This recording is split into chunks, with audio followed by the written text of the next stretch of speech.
Hello बच्चों, मैं timing Sahu हूँ। बच्चों, आज मैं फर्स्ट क्लास के लिए हिंदी साहित्य का इतिहास पढ़ाने जा रहा हूँ ना बच्चों। पहले मैं 9th पढ़ा ही चुका हूँ, 10th भी पढ़ा चुका हूँ, आज फर्स्ट ईयर है। मतलब मैंने कहा था 9th और 10th फर्स्ट ईयर और इंटर के बच्चों को मैं हिंदी साहित्य पढ़ाऊँगा ना बच्चों। चलिए आज हम बात करते हैं फर्स्ट क्लास के लिए। बच्चों, सबसे पहले तो हम ये बताना चाहते हैं कि देखो बेटा, जब फर्स्ट क्लास के लिए सब होता है वो कॉलेज पे सबको निर्भर होता है, ठीक है बच्चों। चलिए हम बात करते हैं, सबसे पहले हिंदी साहित्य के इतिहास की ही बात करेंगे बच्चों। हम पढ़ाएंगे सब कुछ, उसमें आपका चैप्टर भी पढ़ाएंगे, व्याकरण भी पढ़ाएंगे, मगर सब सीरियल वाइज पढ़ाएंगे ना बच्चों। तो आज हम हिंदी साहित्य के इतिहास पर बात करते हैं। देखो बच्चों, कभी कभी क्या होता है कि हम लोग ज्यादातर परेशान किसमें होते हैं, हिंदी साहित्य के जो 10 ऑब्जेक्टिव प्रश्न आते हैं सबसे ज्यादा उसमें हम पर लोग परेशान होने लग जाते हैं कि इसमें से कौन से पढ़ें कौन से ना पढ़ें, क्योंकि रचनाएं तो 50 सैकड़ों हैं। सब तो नहीं पढ़ सकते हैं ना, और याद भी सब नहीं कर सकते हैं बच्चों।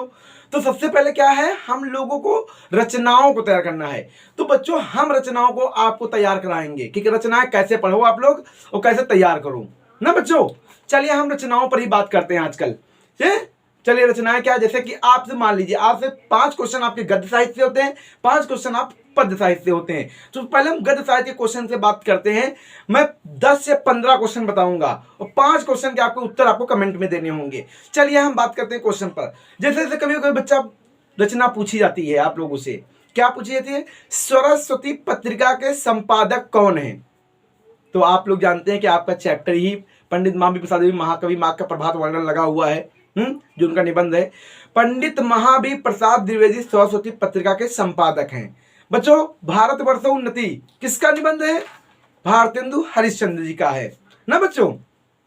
दूसरा क्वेश्चन क्या आता है, कवि वचन सुधा पत्रिका के संपादक कौन माने जाते हैं। कवि वचन सुधा, आप तो पत्रिका का नाम सुनते ही जान गए होंगे किसकी ये पत्रिका है, भारतेंदु हरिश्चंद्र की। इनकी हरिश्चंद्र मैगजीन भी पत्रिका है, बहुत प्रसिद्ध है। भारत दुर्दशा इनका बहुत अच्छा नाटक माना जाता है ना। तो कहने का मतलब क्या है कि इन्होंने जो भी लिखा वो बहुत अच्छा लिखा, और कहा जाता है रचनाएं इनकी कोई ना कोई पत्रिका या रचना कोई ना कोई पूछी जाती है ना बच्चों। और दूसरी बात अगर कहा जाए, अंधेरी नगरी है, पढ़ाई होगा अंधेरी नगरी, जिसमें गोवर्धन दास होते हैं, और गोवर्धन दास के बारे में कौन जाता है। तो कहने का मतलब क्या है कि भारतेंदु हरिश्चंद्र भारतेंदु युग के क्या हैं, जनक हैं। एक तरीके हिंदी साहित्य के भी जनक कह जाते हैं। गद्य साहित्य कहा जाता है, इन्हीं से प्रारंभ हुआ था। गद्य साहित्य का प्रारंभ इन्हीं से प्रारंभ हुआ था। तो भारतेंदु हरिश्चंद्र की रचनाएं भी बहुत प्रमुख हैं बच्चों। आप लोग जीवन परिचय से रचना जरूर पढ़ा करिए। चलिए रचनाओं पर और बात करते हैं। जैसे कभी कभी पूछता है लल्लू लाल की प्रसिद्ध रचना कौन सी है, प्रेम सागर है बच्चों।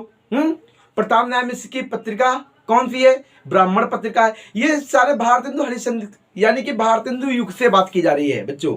है बाला बोधनी, हिंदी प्रदीप, ये बालकृष्ण भट्ट की पत्रिकाएं हैं प्रसिद्ध। हैं यानी कि मैं वो रचनाएं बता रहा हूं जो आपके पेपर में पूछी जाती हैं। मैं उन रचनाओं की बात नहीं कर रहा हूं जो पेपर में ज्यादातर पूछी नहीं जाती हैं। अगर आप हमारी रचनाओं के नोट्स बनाते हैं तो ये समझ लीजिए कि इन जितनी रचना मैं बताऊंगा वो बाहर बिल्कुल जाएंगे नहीं ना बच्चों। तो चलिए हम बात कर रहे हैं उसी पर रचनाओं पर लेकर। जैसे मान लीजिए तुलसीदास की रचना पूछी जाती है कि कौन सी रचना उनकी ब्रज भाषा में लिखी हुई है, विनय पत्रिका। पहले 1 मिनट रुक जाओ, पसीना बहुत आ रहा है। वो पसीना जब बहुत आता है तो टेंशन होता है मुझे। 1 मिनट रुक जाओ बस, देखो पसीना पूछ लिया। हाँ, हम पसीने से नहा गए थे तो लिबास हमने कहा ना बदलो, इतिहास बदलो ना। चलिए हम बात करते हैं फिर से क्वेश्चन पे। तुलसीदास पे हम बात कर रहे थे बच्चों। तो तुलसीदास की कौन सी रचना है जो ब्रज भाषा में लिखी हुई है। तो आप लोगों को तो पता होना चाहिए कि तुलसीदास हमारे महाकवि हैं, भक्तिकाल के श्रेष्ठ कवियों में से हैं। और जो लोग जानते हो किस लिए वो प्रसिद्ध हैं, रामचरितमानस ग्रंथ लिखा था उन्होंने। तो उनकी जो ब्रज भाषा में कृति है वो कौन सी है, विनय पत्रिका। विनय पत्रिका उनकी ब्रज भाषा में एकमात्र यही लिखी हुई कृति है। कभी कभी उनकी रचना पूछते हैं कृष्ण गीतावली। बहुत बच्चे सोचते हैं कृष्ण जी नाम लगा तो सूरदास होंगे, नहीं बच्चों।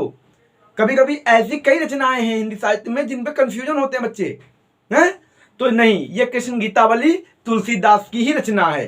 जैसे कभी कभी रचना आ जाती है बाणभट्ट की आत्मकथा, किस विधा पैदा रचना है, तो बच्चे होते आत्मकथा लिखा है तो आत्मकथा होना स्वाभाविक है। नहीं बच्चों, ये आपका उपन्यास है हजारी प्रसाद द्विवेदी जी का।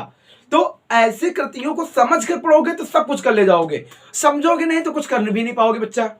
है कहने का मतलब है कि पढ़ना तो पड़ेगा ही इतिहास को, मगर हम जितना पढ़ाएंगे अगर उतना पढ़ लोगे तो पेपर से बाहर नहीं जाएगा, ये सब आपके पेपर में ही दिखाई देगा। चाहे जहां पर देखे पेपर में आपको नजर आएगा।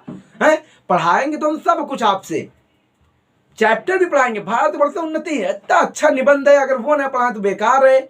ऐसे ही समझ लो कि सभी उन्नतियों का मूल धर्म है।